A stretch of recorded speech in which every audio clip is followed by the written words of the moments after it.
What is going on, guys? Bruin Steel here, and welcome back to another WWE broadcast. I'm your host, Bruin Steel, and I'm joined by Canadian Yorker, and today we are recapping the Friday Night Smackdown that took place April 11th, 2025, and it took place in Seattle, Washington. And we are kind of late, so I apologize for the late video. It is a Monday night, so Monday Night Raw just ended, so we're going to be doing our broadcast this week for that, plus our WrestleMania predictions because WrestleMania 41 is this coming weekend. I can't wait. So, Friday Night SmackDown, Canadian Yorker, how's it going tonight? Going really well tonight. Can't complain. There's a lot going on, and WrestleMania. Excuse me. WrestleMania is right around the corner. Yeah, there's just a lot of hype going into this thing. Let's just see what's gonna happen. All right, so let's get started. To start off the show, we start off with Nick Aldis in the ring and on mic. He says, "Last week we witnessed a number of important and memorable moments, and he's here to address one in particular. He's been instructed to maintain his professionalism, and he's a man of his word, so he'll do that. But he's going to take the opportunity to invite Randy Orton to join him in the ring right now. Orton says he can tell by the look of in Nick's eyes that he took last week very, very personal. He wants Aldis to hear him out. He can't expect him to believe that he didn't see himself eating an RKO at some point. He paid his fine in advance again, and he thinks that they are even. And the reason why he really wants to speak to him is because he doesn't have a WrestleMania match anymore, and this is an important show for him. It'll be his 20th WrestleMania, and he needs Nick to do his job and find an opponent. Um, he needs Nick to do his job and find him an opponent because he will be in Vegas, warming up and ready to go with his gear on, and he doesn't care what it takes up and including all this lacing him up again. Nick talks about busting his ass for 20 years to get here, and he doesn't need Randy's money. He needs his respect.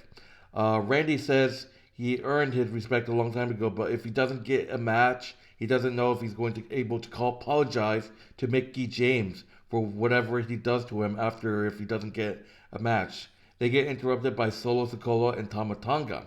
Solo tells Nick to tell Randy to get out of the ring and stop embarrassing himself because nobody wants to hear Orton cry because it's over for him because he's in the past and next week LA Knight is going to end up in the same boat because at WrestleMania the Samoan werewolf Jacob Fatu is walking out as United States champion and Randy will be sitting at home all along.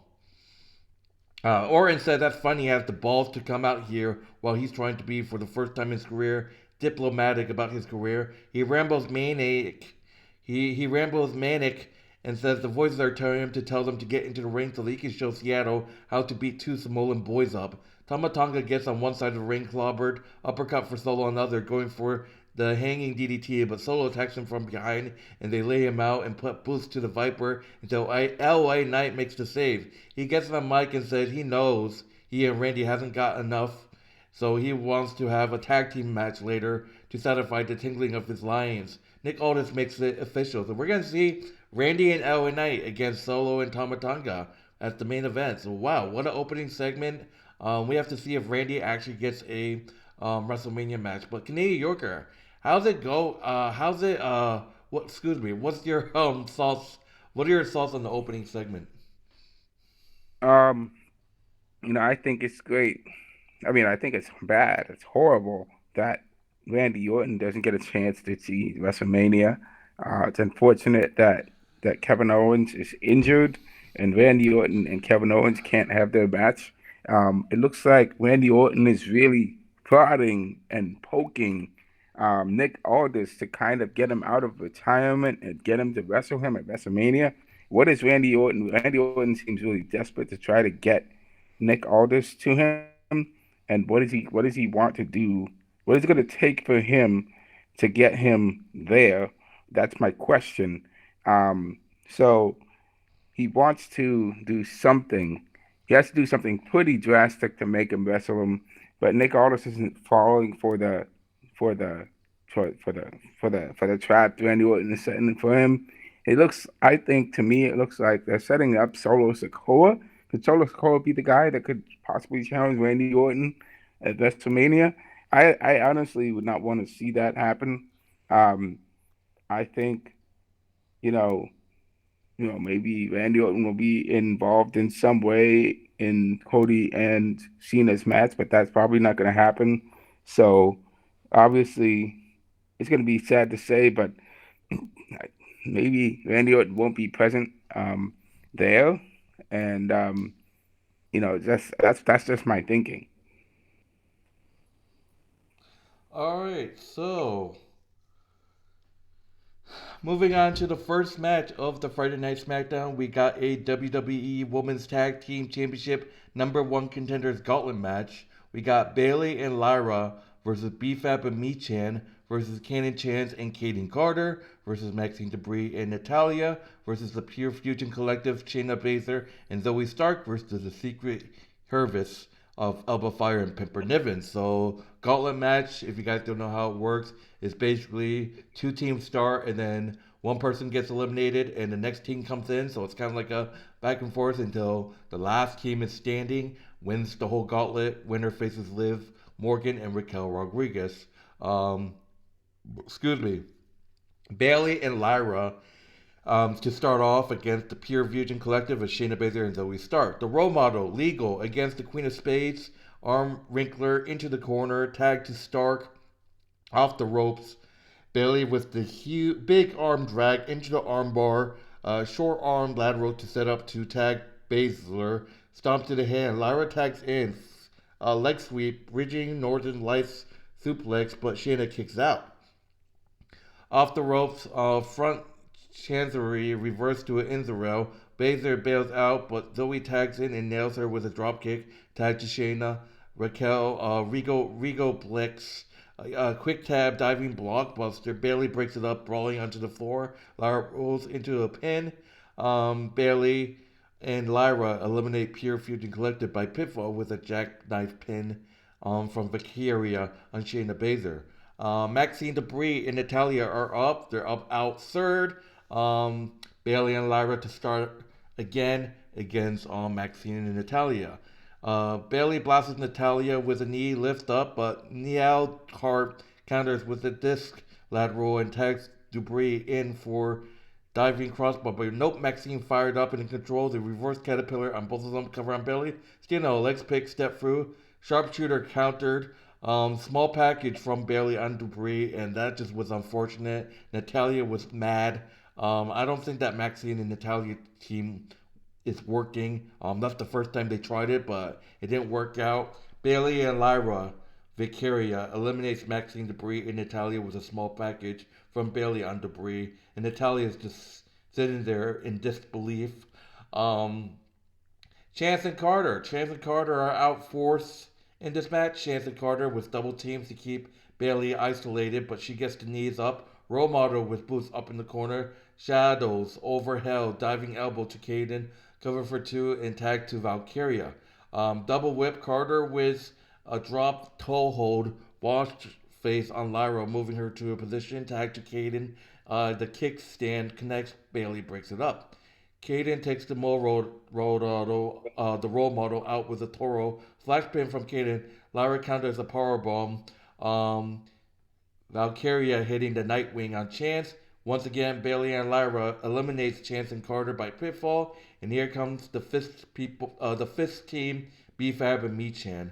Um, Michan in control on Valkyria, but she tags Bayley in, and Michan gets lit up in the corner. So, but to a peely kick, Michan stays in the fight. Tornado DDT, no B-Fab, and the little back and forth Bayley gets her. Rose plant from Bayley on B-Fab, and Bayley and Lyra are on fire.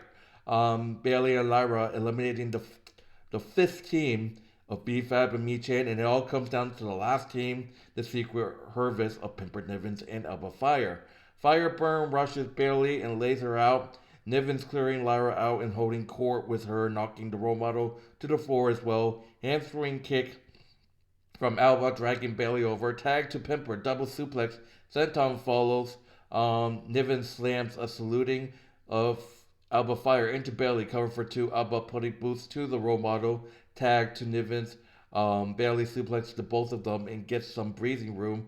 Tag to Lyra. Big diving crossbody for Pimper, Israel for elbow, kick combo on Niven, front terrorist tornado DDT connects, fisherman's suplex reverse into a straight suplex into the corner. Valkyria gets under Pimper, powerbomb, tagged Bayley, diving elbow drop, so close. Niven puts Bayley into a Japanese stranglehold, falls back elbow off the top with a senton atomico. Valkyria breaks it up. All four women in the ring as the match breaks down. Brawling referee tries to restore. Things get settled down. Rhodes plant on elbow fire. Lyra off top. They hit a diving leg drop from Valkyria on elbow fire. Bayley and Lyra complete domination, defeating the Service, the Secret Service, and winning the number one contenders gauntlet match to have the right to face Liv Morgan and Raquel Rodriguez. So Bayley and Lyra Valkyria wins the gauntlet and become number one contenders to the women's tag team championship. Like I kind of had a feeling it was going to happen, and I was a little worried that Alba Fire and Pimper Nivens were going to win because I fucking hate them because they stupid fuck ass Alba Fire teamed themselves with Chelsea Green. But man, what is this booking? I know you're going to be upset. Lyra, are you going to defend your title at WrestleMania? I guess not. I don't know what they're doing with the mid titles because obviously Chelsea Green is not going to defend her title because she's a pussy. She's a coward. She's a pussy. So who knows? But what are your thoughts on Bayley and Lyra winning this huge gauntlet match, become number one contender to Liv and Raquel's Women's Tag Team Championship? I'm not surprised that they won because it was booked for them to win. Obviously, they are the people. Lyra and Bayley are the ones who are going to be the ones that's going to be taking on Raquel and Liv Morgan. I don't believe they earned this. I don't believe that they don't deserve to get this win because Chance and Carter are the better tag team partners. They have been tag team champions. It just makes more sense for Chance and Carter to get a chance, or the green team, with Piper Nivens and Alba Fire. They could get it, but obviously they didn't. Um, Natalya and Maxxine definitely should have gotten the chance to fight to, to fight for the title. That would actually make it more believable if they got the chance to fight for the title. If Maxine and and Natalya actually go for the title because they are faces, and Liv and Raquel are not faces; they're heels. So it just doesn't make any sense to me why WWE would want Bayley and Lyra to be going up against Liv and Raquel because they're not going to win. They're not going to win at WrestleMania. I can already see this happening. They're not going to win, and it's a shame that because Lyra definitely could defend her title at WrestleMania, but she's not defending her title, just like Chelsea Green is not defending her title. Um, and that's a shame because I understand that the women's mid card, that the women's belts, the United States Championship and Intercontinental Championship are just started this year. But it makes sense that they should debut this year at WrestleMania.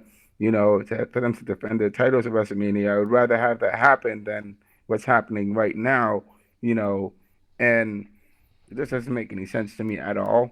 So, I mean, it's a win, but I don't think that it's a weird team up, to be honest with you. To me, it's just really weird to see Lyra and Bayley win against, a former tag team champions. You had two or three, you had two teams that were former tag team champions, and they get the wins over those two former tag team champions with Hyper Nivens and Chance and Carter. I mean, come on, network now. Come on now. That's just ridiculous. All right, so moving on, we see Damian Priest. So Damian Priest makes his entrance, but he gets attacked by Drew McIntyre. Drew McIntyre brutally attacks him, hitting the Future Shock DDT on the steel steps, taking out Damian Priest. And just like that CM Punk feud, Drew McIntyre steals Damian Priest's necklace. So Drew McIntyre just be taking personal things off of people that he feud with. So he stole He took off and stole Damian Priest's precious necklace that meant a lot to him. So they made the match a street fight at WrestleMania. So I can't wait for that match. But before we go, any thoughts on this Damian Priest and Drew brawl that happened? Uh, Damian Priest has seems to have a history of stealing necklaces, like because he likes You necklaces mean or you mean you something. mean Drew? Uh, but You meant to I say think this is you mean Drew, this is right? Because you one. said Damien. I said Damian Priest. I'm sorry. Drew McIntyre has a history of stealing necklaces, and because he's he wants revenge against Damian Priest because Damian Priest is the one who stole his title from him at WrestleMania and pinned him right in front of all those people after he beat Seth Rollins at WrestleMania. Um, but I think this warranted. It kind of makes sense. I think Damian Priest definitely deserves to get this revenge shot against just get the revenge shot from Drew McIntyre. And Drew McIntyre is well within his right to do what he wants to do. So I definitely agree with that. All right, so moving on to the next match. I am skipping the backstage segment. Moving on to the next match, we got Herberto Carrillo, one half of Santos group, I believe, versus Ray Fenix. So, excuse me. Oh my God. Last week we obviously saw the debut of Ray Fenix, who is a fantastic wrestler. He's going one on one with Alberto Carrillo. Carrillo with a side headlock, schoolboy countered, crucifix pin, back on their feet, and Alberto wipes him out with a lateral. The whipped reversed roll through, caught into a fireman's carry, slip outside Russian headbutt, a near fall, into it from Herberto, a roundhouse kick putting boost to Fenix in the corner, choking Ray to the floor, corkscrew top, Gangrero wipes Ray out. Ray nails him with a headbutt into the corner, double jumps, double stomp to the apron, sends Herberto to the floor. Um, Tornillo follows Rolling Thunder Frog Splash back to the inside. Cover for two. Roberto gets him seated on the top rope. Triangle lateral, so close. Ray Felix Avalanche Frankensteiner, but Carlillo rolls away from the cover. Enzo staggers Ray, sling him to the apron. He comes back in a rebound kick, charging in, double jump. Roberto reverses to a linger bomb. So close. Moonsault off the top. Phoenix gets the boost up. Ray runs the ropes for a goodbye amigos kick. Jumping, rolling Soba in the corner, muscle buster position. Ray Felnick, Ray Phoenix wins by pitfall with the Mexican muscle buster on Roberto Carrillo by pitfall. Post match, Santos Escobar helps Roberto to his feet and gives him a pep talk before also helping Ray up and demanding that Carrillo shakes his hand. Roberto does so in kind of a shitty way on his way out of the ring, and Santos stayed behind to glad hand and sweet talk Phoenix, clearly scouting him for Legano del Fasma.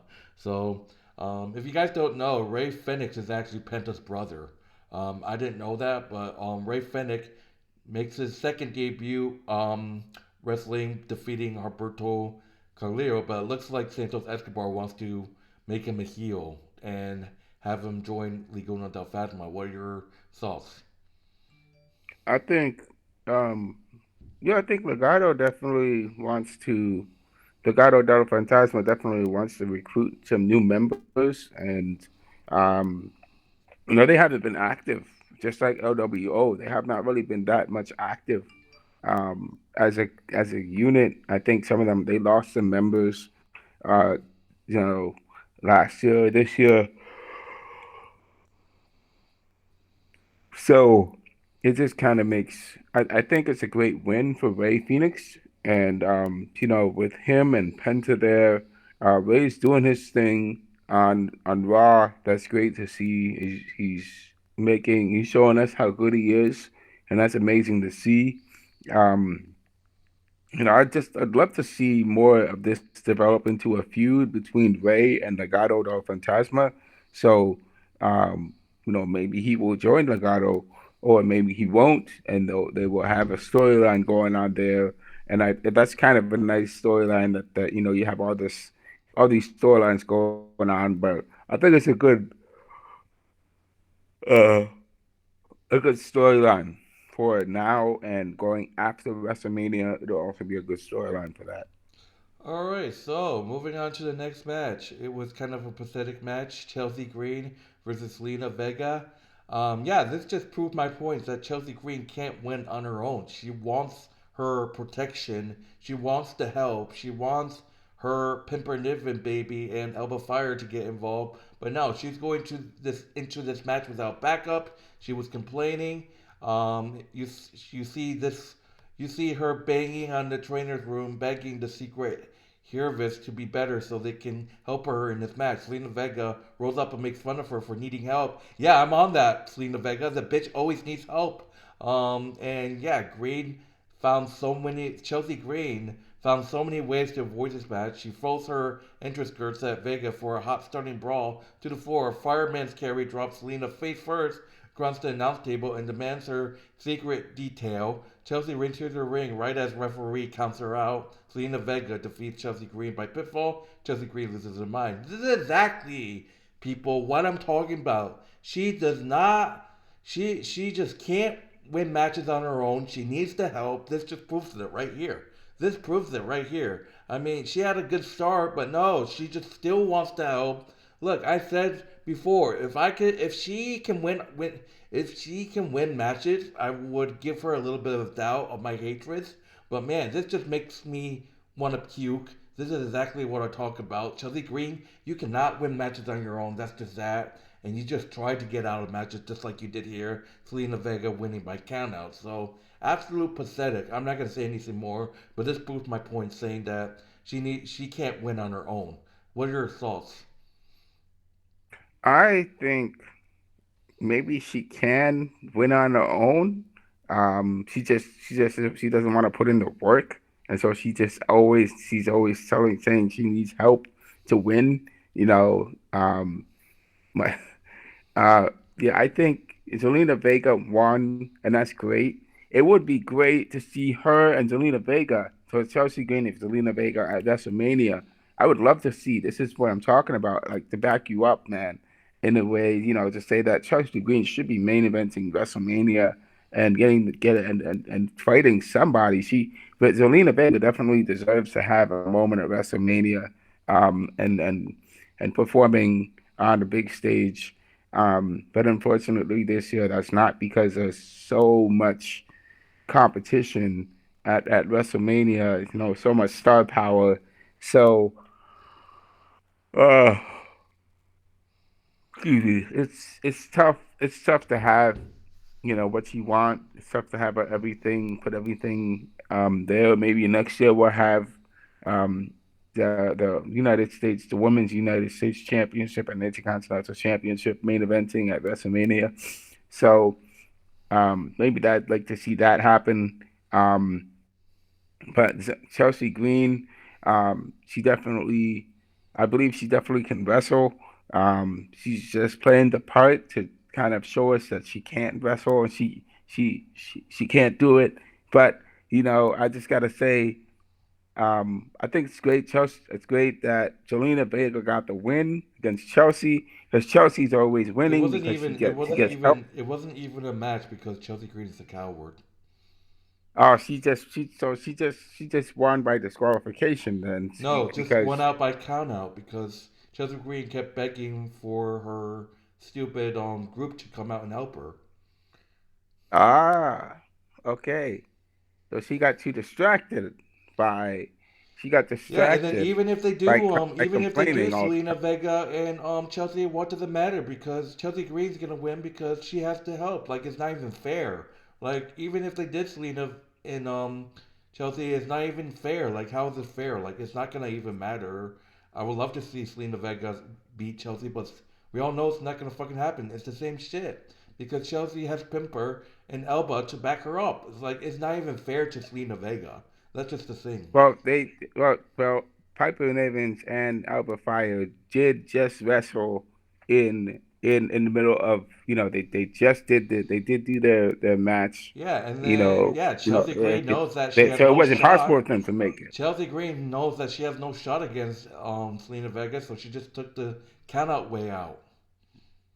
Yeah, I agree. Definitely a coward's way to go, but because she's the champion, she could still hold on to a Yeah, by belt, the and it way, wasn't a guys, title Chelsea fight. Green so far she's not gonna defend her title at WrestleMania, so that just shows how a pathetic champion she is and how big, like how it shows Mi Tian, how it shows that Mi Tian should have beat her in the tournament finals. How Mi Tian should have beat her in that street fight that they had when Elba Fire made her debut with Chelsea's group.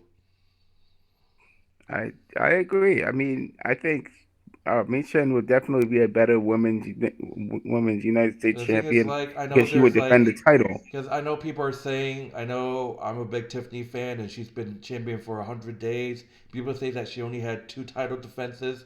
Technically, she had three. One was Nia Jax, but I mean, you have to give her a little bit of doubt because it's building up for her one of her biggest matches, title defenses in his career at WrestleMania against Charlotte Flair. Yeah, I mean, here's the thing. Chelsea Green is, Yeah. let's just say she is and just she's, I would say at times she makes people upset and pissed because she doesn't do what she's supposed to do, and she tries to find the she tries to Yeah. find the most You got because the least you got three opportunistic way to win. championships. You got three championships that aren't being. You got three championships that aren't going to be defended at WrestleMania. The Women's United States Championship, the Women's Intercontinental Championship, and the SmackDown's Tag Team Champions because the Street Profits are just going to defend their titles on the SmackDown before WrestleMania. I definitely think the Street Profits definitely deserve a chance to defend their title at WrestleMania. Because, but it's because of the other things going on. You have all these other matches. I think Rey Mysterio is wonderful, but I don't think I mean, he's always been in every WrestleMania, but I think it's definitely they should have the Street Profits defending their title at WrestleMania, just like they have the War Raiders defending their title at WrestleMania.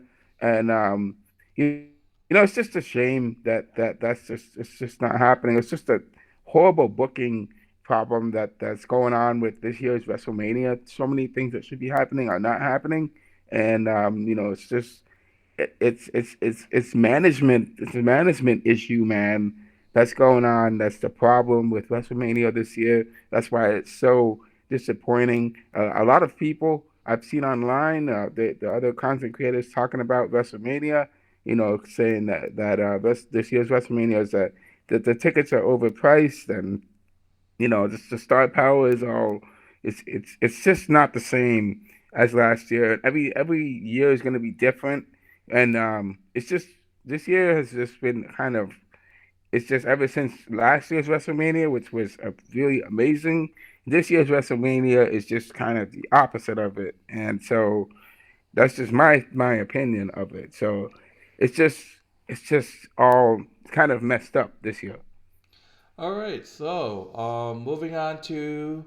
moving on. We got the American Nightmare Cody Rhodes making his entrance and sets his WWE Undisputed Championship on the pedestal between two tables with various previous versions of the WWE Championship. On the left is the Winged Eagle, the Big Eagle, and one championship that might be Bruno Sammartino's. And on the right is the early 2000 Undisputed Championship in the Spinner Belt and a version of the belt from the noted racist Hulk Hogan's first reigns. Um, Cody talks about what the title means, about it representing that you're the best wrestler in the world, but he knows that it won't always be him. It's not just a match anymore. It's about whether or not you get to keep the title at home. It's about the next 20 championships. The next 20 champions, sorry. He says John Cena has chosen to not make Seattle part of his retirement tour, and it'll be cowardice to rebuke his remarks from Monday here, but he has to address one thing the line about his tattoo making him a common fan. So what? It's who he wants to be. He highlights the titles in turn and highlights quantities of various champions that he might have to humiliate But he goes so fast, I can't keep up with both of them. Although he does have a line for one I don't recommend. It's about selling out the most famous arena in the world over and over. So that is definitely is one of Bruno's belts. He spins the spinner and asks if someone who can carry the company on his back for 10 years. John Cena sees that as bad, but he sees it as a man who is trying to break the wheel and find himself. Cena says he doesn't present himself insolently, but here's the thing, he's the champion and John is not.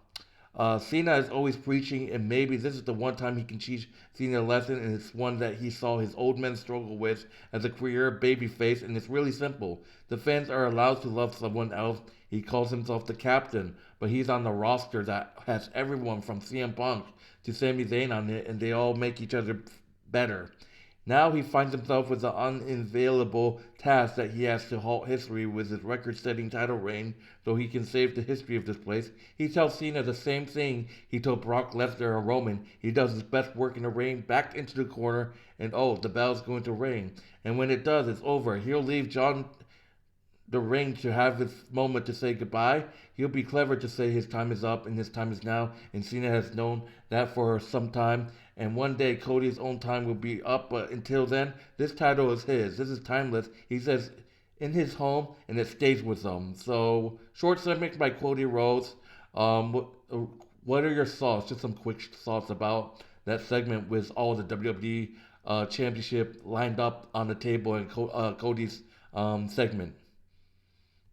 Uh, there's a lot that was said there um, by Cody Rhodes about the championship, and honestly, because he is the WWE champion, he is considered the the best wrestler in the company, the best wrestler in the world, and he is correct about that. Um, you know, WWE is bigger than just one person. WWE has been around for 50 years, a long time, 30, 40 years now. Um, and it's the fact that we know who John Cena is. He's been around for 25 years. He's made his mark on the industry, and he wants to take it to greater heights than it's ever been before. Um, and as it's the same for Cody Rhodes. Cody Rhodes, he has made his name known, despite the fact that because of who his family is, he's made his name known, and he's become a very successful person in his own right. Um, there's just a lot to say coming from Cody Rhodes. At he is the guy at this point in time. He is the guy, and has always, and it's because that's who he is right now at this point with for the being with the company. But John Cena has been there. Uh, I would say longer than Cody Rhodes has been there for like 25 years, and he's made his mark, as I said earlier. And John Cena definitely deserves to ride out his last one last time as WWE champion, because he's been doing it for so long. He's known all over the world. Everyone knows who he is, and he's become a sort of a megastar, just like how The Rock. He's not on the stage as The Rock, but he is like in second or third place, or fourth place, right there. He's made his name known pretty far and wide. I haven't really seen Cody Rhodes do that outside of WWE. I haven't seen Cody Rhodes make any strides towards becoming a movie star or anything of that matter. He's just made himself known in the wrestling world. Um, but maybe Cody will do that one day, or maybe he won't. But the thing is, um, Cody Rhodes is the champion now, and he wants to defend his title against John Cena. He wants to beat John Cena and retain his championship. John Cena wants to make history, and that's something that may happen at WrestleMania. We'll have to see how it's going to play out Saturday night and Sunday night, this week. And so, I mean, there's a lot that can happen. between those two nights. So I just that's just my point of view of it. All right, so moving on to the next match, we got a one-on-one match, debuting their feud back in their NXT days. Tiffany Stratton going one-on-one with Roxanne Perez. Roxanne Perez versus Tiffany Stratton, revisiting their rivalry back in NXT. Collar and elbow. Roxanne gets her in the corner. Stratton shoves her down. Side headlock shuts off. Cartwheel over Matrix Evasion. Satellite head scissoring from Roxanne into a cover for two. Side headlock, shut off, big mat slam for Tiffany. Drop down, cartwheel over, huge palm strikes exchange, and then Stratton lands the mat slam. Arm drags, front kicks, a snap suplex, another snap suplex cover for two. Roxanne distracts the referee for an eye poke, and then rents Stratton's arm over the turnbuckle and stomping it into the mat. Stratton with a spinning spinebuster cover for two. Perez off the ropes, thrust spinebuster from Tiffany counters. Uppercut in the ropes. Roxanne with a snapmare. Giant step triangle moonsault. The knees are up. Double jump. Perez cuts her off. Side Russian leg sweep off the second rope. Cartwheel knee drops. Reverses. Reverse victory. Roll reverse. No fail off the rope. Roxanne with a this disco into an arm trap, crossface. Stratton crawling, desperate for the ropes, but Roxanne kicks off the ropes. Tiffany uses her moment to roll through, finally roll, double jump. Tiffany Stratton hits the prettiest moonsault ever to win the match. Tiffany Stratton defeats Roxanne Perez by pinfall. Post match, Charlotte Flair attacks Stratton once again and throws her into the barricade in the ring post, throwing Stratton over the desk. Wade Barrett gets between them and wards Charlotte off, telling her not to get herself fired. She yells at him, but ultimately backs off. So Tiffany Stratton defeats Roxanne Perez, but at a bad cost. Once again, Charlotte Flair stands tall. I only seen Tiffany Stratton stand tall one time, and just making her weak. I don't like what the booking is. Um, but I hope Tiffany Stratton retains the title at WrestleMania against Charlotte Flair. So, what are your thoughts on Tiffany Stratton defeating Roxanne Perez? I think Roxanne Perez definitely that Roxanne Perez is really good, and she definitely deserves a shot to be in the main roster because she definitely has earned her shot and a spot at to be in the roster. I just don't want to see Roxanne Perez be in the same predicament that all these other ladies who are not fighting for the championships are right now, B-Fab and you have Lyra, put in this non-sanctioned area, and it just doesn't make sense. It's. I think I don't want to see Roxanne because she's really good she's great on the mic. She's also great as a wrestler. She's really good. She's good at doing both things, and with her and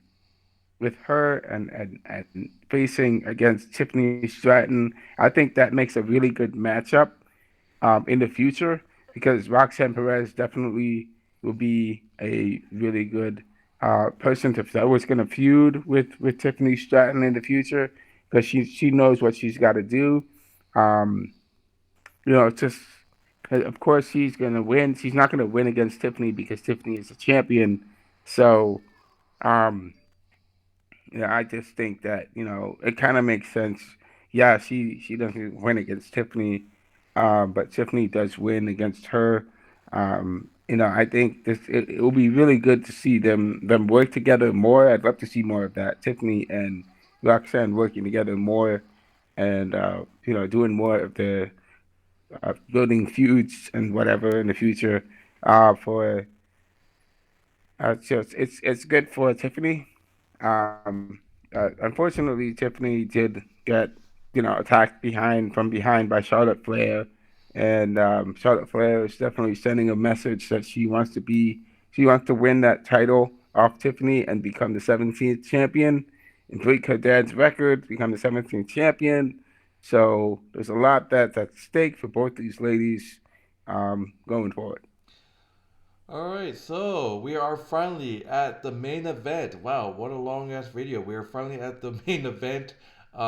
We got LA Knight teaming up with Randy Orton versus Solo Sikoa and Tama Tonga. Tonga and Knight to start. Tama overwhelming him in the corner.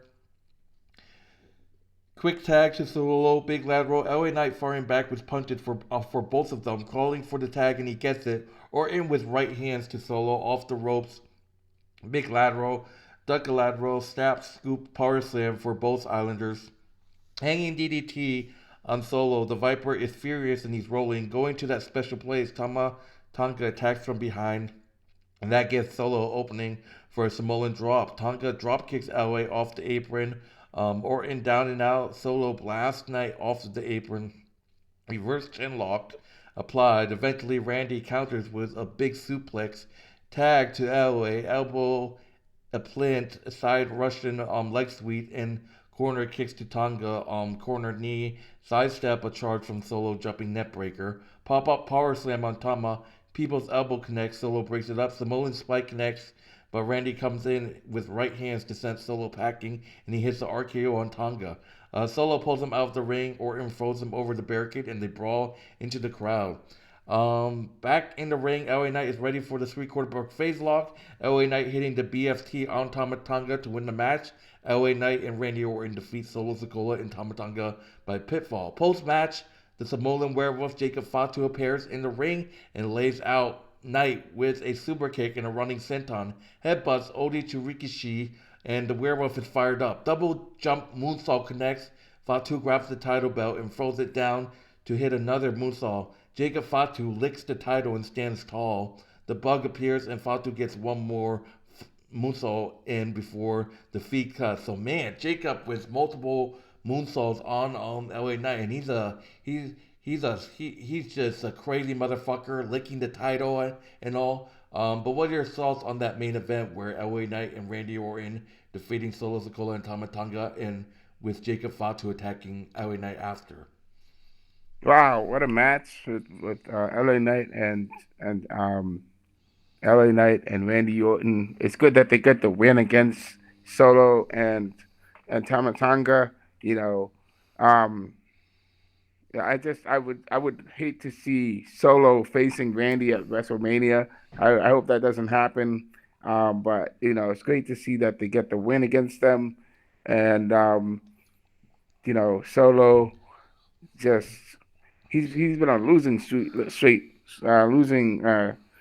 losing streak lately. But you know, but if Jacob Fatu wins at WrestleMania, then it's a win for the Bloodline, it's a win for Solo and the Bloodline. So that's great for them. I think that also, it's great to see that LA Knight's able to defeat Tama Tonga and Solo as well. And it's a good this I really like the storyline with Jacob Fatu and LA Knight, because this is Jacob Fatu's redemption arc. Jacob Fatu definitely deserves a chance to fight for a title shot, and this is a really good title shot that he's getting. So what's crazy? Yeah, man, I agree with you. Jacob Fatu is a beast.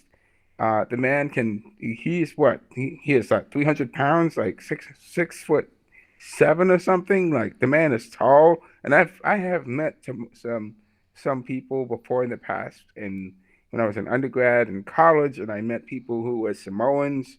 They are big people, tall people. They're huge.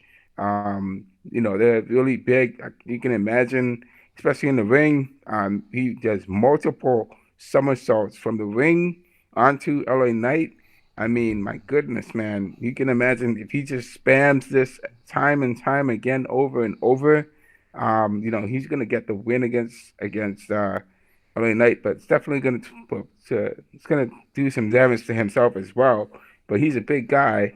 But I would say, yeah, Tama, it's definitely gonna be not an easy fight for LA Knight going into WrestleMania. So LA Knight's gonna have to do something to find a way to overcome Jacob Fatu one on one. he can do it, but it's going to be a really tough fight for him. All right, so that will do it for Friday Night SmackDown. Thank you guys for watching. My name is Bruin Steele. This is Canadian Yorker, and let's go to our gradings. I absolutely love this show. I think it was awesome, except for the coward Chelsea Green. So, yeah, I give this show a A. I'm going to give this show, I liked it better. I'm going to give it I'll give it a B. I think it's definitely better than the last couple of shows, but I think it's definitely a good build up going into WrestleMania. All right, so that will do it, guys, for Friday Night SmackDown. Thank you guys for watching. My name is Bruin Steele. This is Canadian Yorker. Be sure to like, subscribe, check out Canadian Yorker's YouTube channel. Link will be in the description, as well as our wrestling channel, which is WWE Wrestling Bros. And just a heads up that WrestleMania is this coming weekend. Night one is at 7 p.m. Eastern Time on Netflix. Also on Sunday, it's also at 7 p.m. Eastern Time on Netflix. And this Friday, after the show at 1 a.m. p.m., 1 a.m. Eastern Time is going to be the Hall of Fame. Friday Night SmackDown, the last Friday Night SmackDown. So not sure if I'm going to watch it because 1 a.m. is pretty late. So, but anyways, also I will be streaming both WrestleManias. I'll be streaming WrestleMania on Saturday night with a friend of mine, Joey. And Sunday, I'll be also streaming with my friend Joey, and Canadian Yorker will be there as well. So, me, Canadian Yorker, and our friend Joey will be streaming WrestleMania Sunday night. So, yeah, but unfortunately, Canadian Yorker cannot make it for Saturday night. But it's going to be a hell of a WrestleMania weekend. So, yeah. Anything you like to say? Yeah, I can't wait for WrestleMania. So let's go. Let's see how it all comes to a conclusion. All right, that would do it, guys. Take it easy. We'll see you guys this week for our Monday Night Raw broadcast and our WrestleMania 41 prediction video. Not sure when we're gonna do it. That's something me and Canadian Yorker are gonna discuss right after this podcast. So, but anyways, enjoy the rest of your night. See you guys later, and see you guys next time. See you later.